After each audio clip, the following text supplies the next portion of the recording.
চলছে, চলবে ইনশাআল্লাহ। শেখ হাসিনাকে,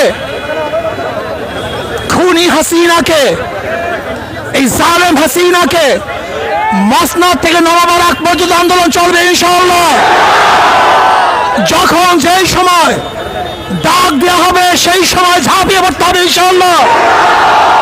এখন তো রাজপথ ছাড়া যাবে না। আমাদের সব কিছু ফয়সালা হবে রাজপথে। ওই এসি কক্ষের মধ্যে আর কোনো ফয়সালা চাই না।